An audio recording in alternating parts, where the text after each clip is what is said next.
మన ఇండియన్స్ కి ఇల్లు అంటే ఒక కళ. జీవితాంతం సంపాదించిన డబ్బు మొత్తం ఇంటి మీద ఇన్వెస్ట్మెంట్ చేస్తూ ఉంటారు మన మిడిల్ క్లాస్ మెంబర్స్. అలాంటిది మన ఇండియన్ టాప్ 5 సిటీస్ లో మినిమం ఒక 2 BHK ఫ్లాట్ కొనాలంటే ఎంత ఖర్చు అవుతుందో ఈ వీడియోలో తెలుసుకుందాము.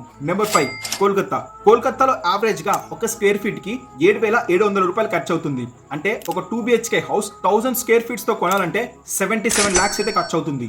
నెంబర్ 4 చెన్నై. చెన్నైలో యావరేజ్ గా 1 స్క్వేర్ ఫీట్ వచ్చేసి 9,322 రూపీస్. ఒక 1000 స్క్వేర్ ఫీట్ కొనాలంటే 93 లక్షల రూపాయలు ఖర్చు అవుతుంది 2 BHK కి. నెంబర్ 3 బెంగళూరు. బెంగళూరులో యావరేజ్ గా ఒక స్క్వేర్ ఫీట్ వచ్చేసి 11,000 రూపీస్. ఒక 2 BHK 1000 స్క్వేర్ ఫీట్ లో కొనాలంటే 1,10 లక్షల రూపాయలు అయితే ఖర్చు అవుతుంది. నెంబర్ 4 ఢిల్లీ. ఢిల్లీలో యావరేజ్ గా ఒక స్క్వేర్ ఫీట్ కి వచ్చేసి 18,618 రూపాయలు తీసుకుంటారు. ఒక 2 BHK 1000 స్క్వేర్ ఫీట్ కి 1,80 లక్షల రూపాయలు పెట్టి కొనవలసి ఉంటుంది. And number 5 Mumbai. ముంబైలో యావరేజ్ గా ఒక స్క్వేర్ ఫీట్ కి వచ్చేసి 28,921 రూపాయలు ఖర్చు అవుతుంది. అండ్ యావరేజ్ గా 1000 స్క్వేర్ ఫీట్ తో ముంబైలో 2 BHK కొనాలంటే 2.9 కోట్ల రూపాయలు ఖర్చు అవుతుంది. అండ్ ఇంకొక ఫ్యాక్ట్ ఏంటంటే లాస్ట్ ఇయర్ తో ఈ ఇయర్ తో పోల్చుకుంటే రెసిడెన్షియల్ ప్రాపర్టీ ప్రైస్ అనేది 22.7% హైక్ అయ్యాయంట. మరి మీ ఊర్లో ఇల్లు కట్టాలంటే ఎంత ఖర్చు అవుతుంది కింద కామెంట్ చేసి చెప్పండి.